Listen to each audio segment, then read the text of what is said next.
1996 Ford Ranger with the 2.3 4-cylinder engine. Today we're going to be doing the power steering pump. Let's get to it. And for our replacement power steering pump, we'll be using the part number 20-7270 power steering pump. Alright, first step for the power steering pump is going to be to remove the drive belt. The drive belt tensioner is located right down there. You can see it right there in the center of the frame. I'm going to do my best to keep that on focus. You're going to need to use a drive belt tensioner tool. Go right down there, and it has a 3/8 head on it. And it'll fit right into the little square shaped box on there. Go ahead and pry gently against your fan shroud to push it in there, and we'll go ahead and remove the intake tubing so we have extra throw. We'll go ahead and crank down on this, and we can go ahead and reach over here, and while holding the tension, we're going to go ahead and remove the belt from this side of the engine. We're going to tuck it back in there.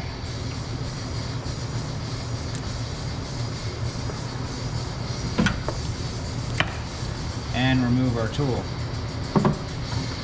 I didn't need to remove the belt from the whole thing. We're not replacing the belt, we're replacing the power steering pump, which is located right here. So I just want the belt away from it so it's not in the way. Alright, and probably the most annoying part of this is getting yourself a power steering pulley puller. What you're going to need is you're going to need your setup like this. Now normally there's supposed to be a pin on here that sticks out a little bit, but that's missing from our kit. You're going to need your locking sleeve and your 2 locking pins. And when you put these together, make sure that you have the closed sides. You can see how these sides are obviously different. Make sure that they are lined up properly. You're going to want to insert this like this. And then come down here and install it just like that onto the pulley. And then slide the locking sleeve over it.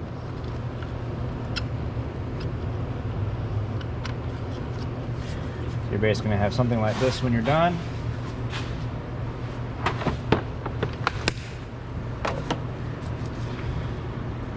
Go ahead and press that bolt in, and you're going to need a 5/8.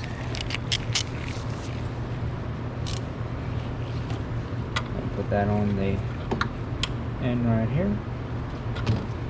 It'll let me.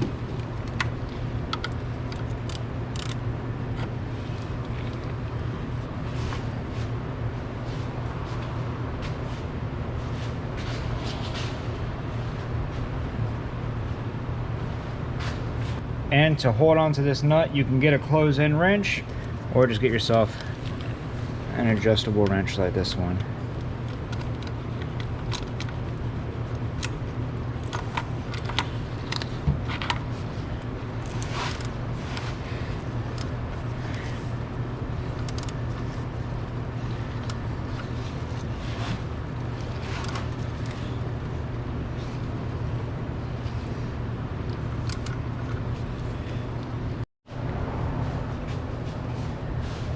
With the pulley finally removed, we're going to go ahead and remove this hard line from the side of the power steering pump. And I'm just using an adjustable wrench for this.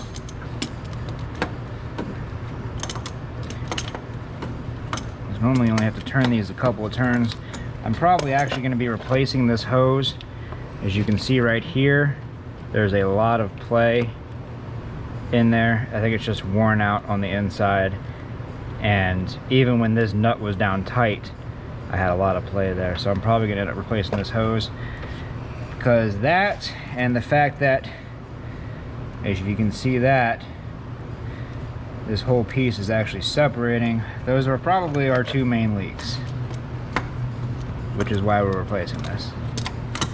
quit leaking. There we go.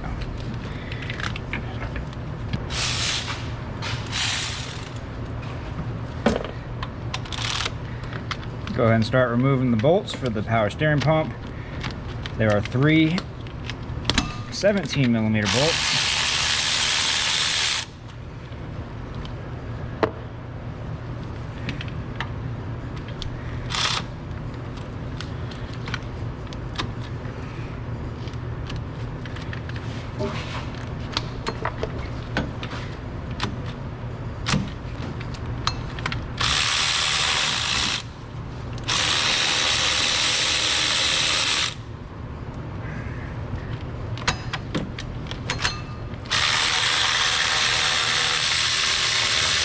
And there's our 3rd bolt.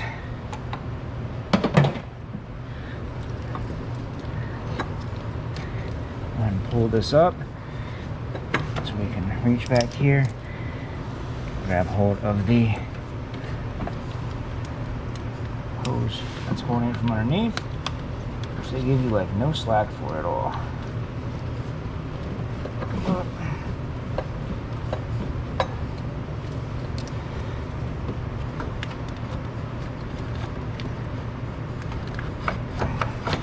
There we go.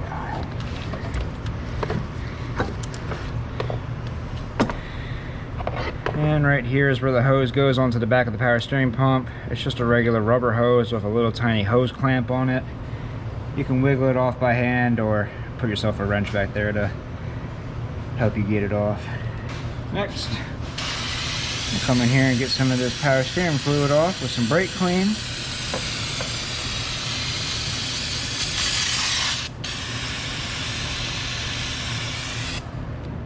Go ahead and remove the high pressure hose that connects to the side of the power steering pump before I install the new one.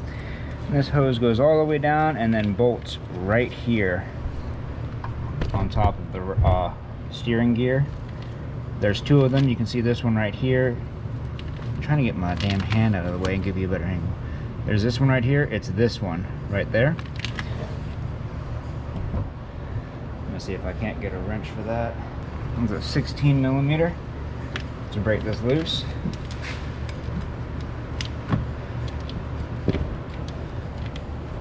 Let go.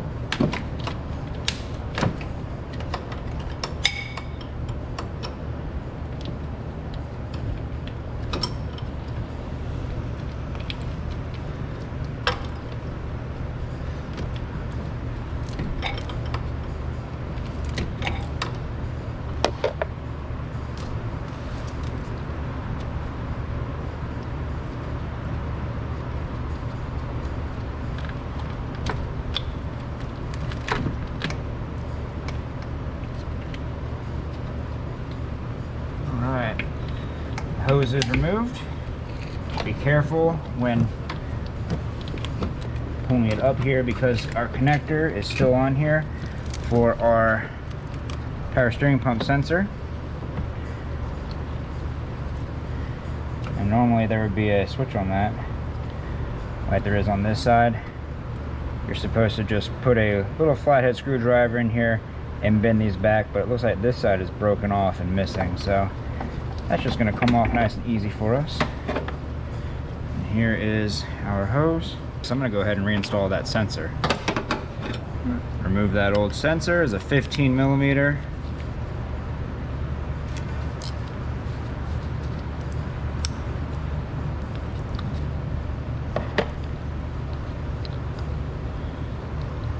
And clean this sensor up a wee little bit. And after that brake clean is dried up, come back in here with some electronics cleaner. Just give that a quick spray out. And we're going to do the same to the connector. As soon as I figure out where it went off to. There it is. Especially that connector. That connector's looking yuck.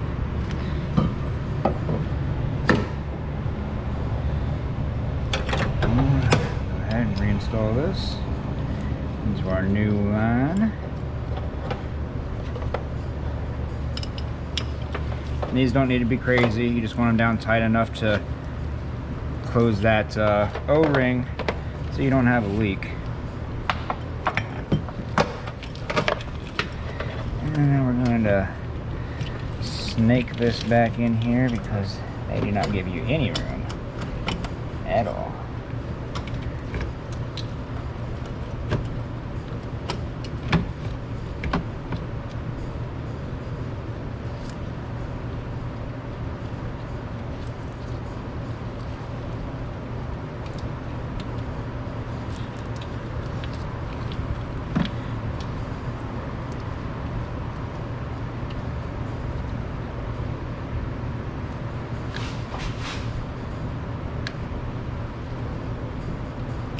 Right. Probably the most difficult part about this reinstall is getting that lower hose to line up. But once you get it started, it goes fairly simply. And of course, it's a different size. So it might be like a 13 or a 12, something small. I hope it's a 13. I don't know where my 12 is.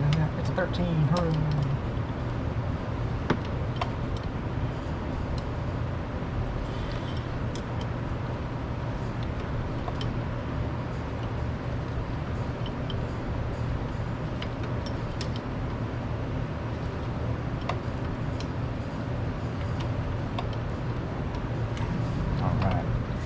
Like that. Go ahead and plug our connector back in.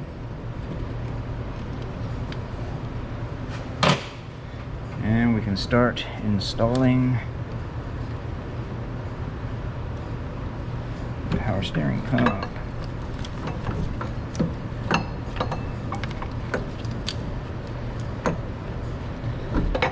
Starting with that return hose on the rear.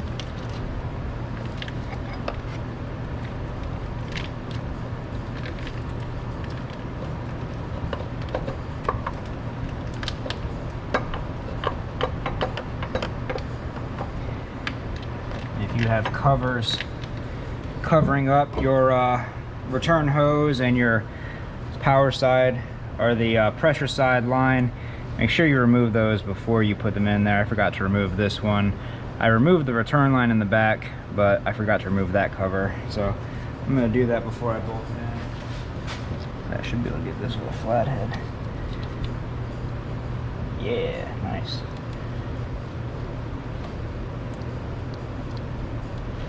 Right.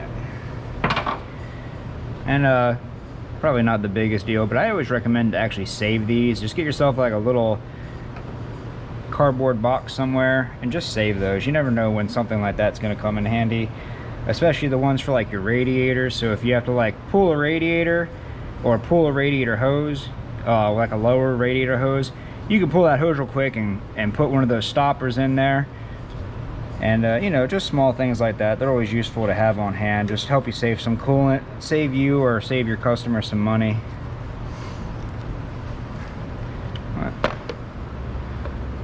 Just one of those recommendations.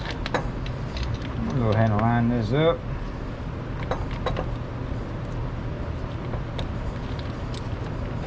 Ow! You gotta hurt me.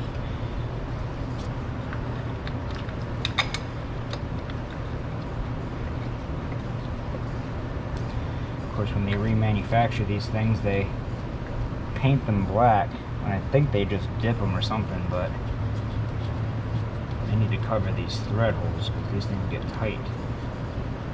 Trying to line these things back up.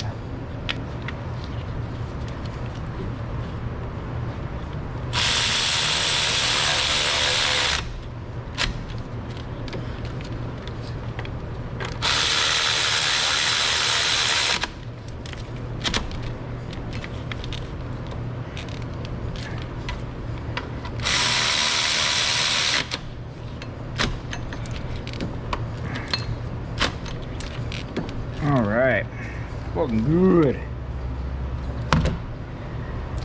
Go ahead and where is it? There it is. Hide. Put our high side line back in.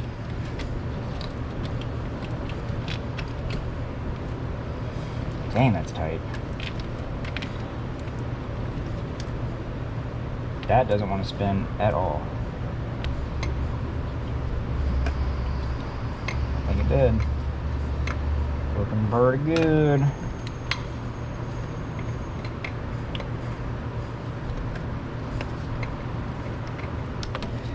And make sure that's down good and tight. We don't want no leaks. Looking good. I like it. I like it a lot. Make sure that when you put your pulley on that the lock side is out. That's this ring right here that the pulley removal tool locks onto to pull it off. And then you're gonna need, out of your kit, this little bearing. It's gonna go right there. And then you've got this piece that'll click something like that. And screwed into the shaft of your new power steering pump, we have this screw bit that we're going to screw in there. Line our pulley up. And always a good idea, give yourself some PV Blaster or some WD-40 and just put some on that new shaft. It can help a lot with the installation process because you definitely don't want to damage anything ever for any reason.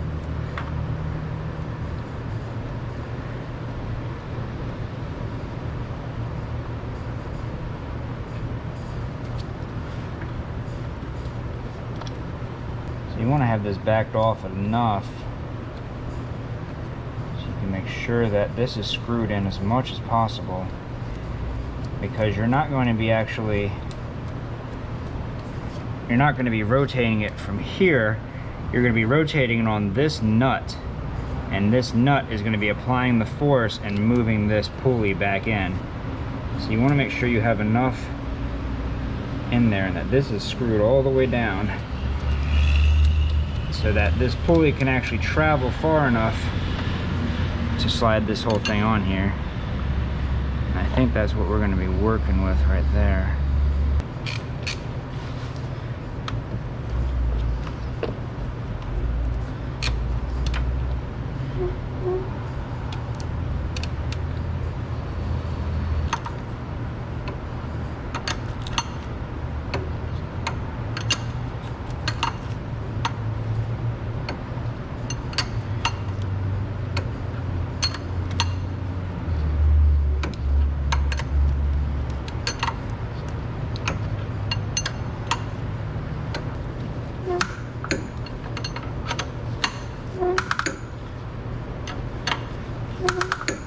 We're almost there. The pulley's almost lined up with our other pulley on the AC compressor right here.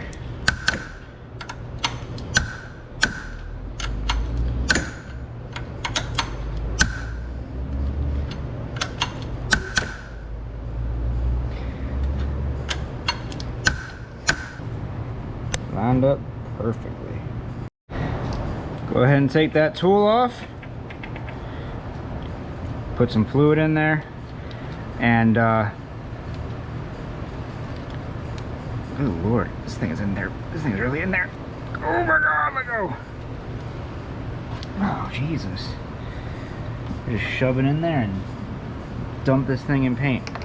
Go ahead and put some fluid in there. Spin this pump around. Let it get worked in. Go ahead and add our fluid.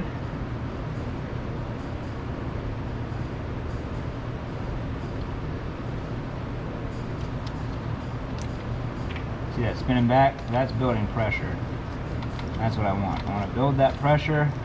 I want to force all that air out. You come over here. Put it down in there. You can see that air coming up. As I build the pressure, you'll see more air starting to bubble. And that's exactly what I want to see. I want that air coming up. I want the fluid going down. I'm going to add more fluid. And just keep doing that a couple times until you stop seeing the air bubbles at least. Then top off your fluid. And that's pretty much all there is to changing out your power steering pump on a early 90s Ranger. I knew you could do it. I didn't doubt it for a second. And other than that, put your drive belt back on. When you start the vehicle up for the first time, turn your steering wheel all the way one direction and then turn it all the way back the other direction. Do that like 5 or 10 times to move the power steering rack in and out, and that's going to help get more air out of the system. And then check your power steering fluid level again after you do that to make sure you still have enough. Other than that, this video helped you out. Leave a like. Don't forget to subscribe. We'll see y'all next time.